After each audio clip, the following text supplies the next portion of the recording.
Hello बच्चों, let's start the question and the question says discuss the origin and ancestry of amphibia. Amphibia की जो origin है and जो ancestry है उसके ऊपर हमको करना है डिस्कशन. तो लेट्स स्टार्ट विद आवर की कंसेप्ट. आज हम बात करने वाले हैं अबाउट एम्फीबिया. तो हमारा की कंसेप्ट भी क्या होगा?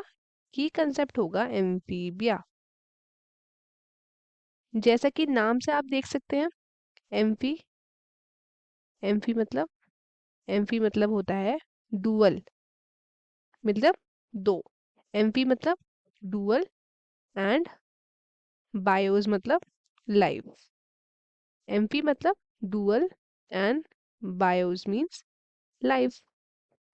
तो ये वो ऑर्गेनिजम्स हैं जो दो लाइफ जीते हैं. सबसे पहला तो दे लिव इन, ये दो तरीके से जी सकते हैं. एक तो ये एक्वेटिक जी सकते हैं एज वेल एज टेरेस्ट्रियल, मतलब लैंड पे भी जी सकते हैं. टेरेस्ट्रियल दोनों हैबिटेट में रह सकते हैं, एक्वेटिक में भी एज वेल एज टेरेस्ट्रियल में भी. अब इन मोस्ट ऑफ देम के पास क्या होता है? टू पेयर ऑफ लिम्स होते हैं. और इनकी जो बॉडी है ये डिविजिबल होती है. किसमें बॉडी इनकी डिविजिबल होती है? एक तो हेड में एंड दूसरा होता है ट्रंक में. हेड में एंड ट्रंक में.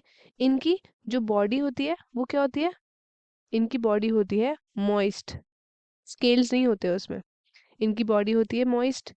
और उसके बाद इनके जो हार्ट होता है वो कैसा होता है? हार्ट होता है इनके पास चैम्बर्ड. हार्ट मतलब दो ऑरिकल्स और एक वेंट्रिकल. ये होते हैं कोल्ड ब्लडेड ऑर्गेनिजम्स हैं ये. Cold blooded. इनके जो सेक्सेस होते हैं वो क्या होते हैं?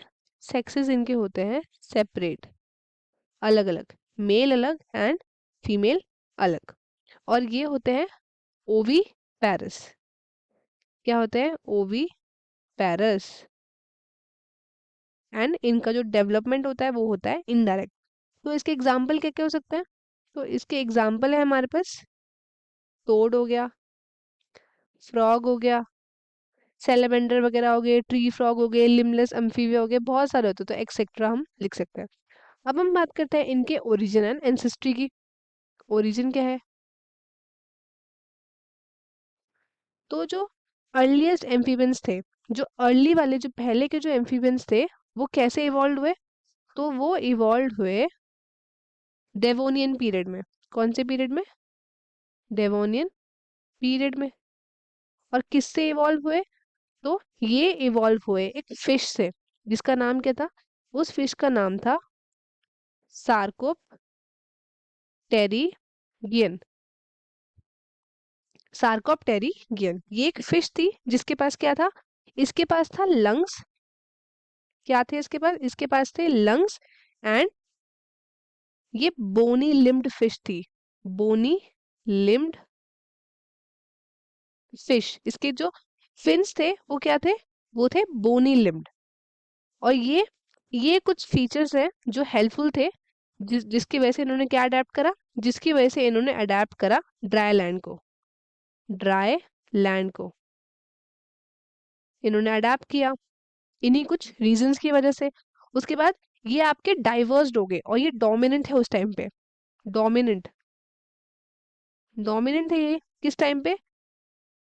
During the Carboniferous. Carboniferous and एक और पीरियड है उसका नाम है परमीनियन. परमियन. दो पीरियड है, एक है हमारे पास कार्बोनीफेरस एंड दूसरा है हमारे पास परमियन. ये दो पीरियड्स थे जिस टाइम पे ये बहुत ज्यादा क्या थे? डोमिनेंट थे. बट लेटर क्या हुआ? रेप्टाइल्स के आने के बाद या फिर अदर वर्टिब्रेट्स के आने के बाद ये क्या हो गए थे? ये हो गए थे डिस्प्लेस्ड. क्या हो गए थे? डिस्प्लेस्ड. तो ये है हमारे पास पूरी origin and ancestry of amphibians. क्या हुआ? ये ओरिजिन कहाँ से हुए? जो अर्लीस्ट एम्फीबियंस थे वो इवॉल्व हुए थे आपके डेवोनियन पीरियड से. कौन से फिश से? तो एक फिश थी जिसका नाम था सार्कोप्टेरिगियन. ये एक फिश थी जिसके पास क्या थे? लंग्स थे एंड बोनी लिम्ड फिन्स थे. उसके बाद यही रीजन था जिसकी वजह से इन्होंने अडेप्ट किया ड्राई लैंड, मतलब अडेप्ट हेल्पफुल हो गए थे फिन्स वगैरह इनके लिए.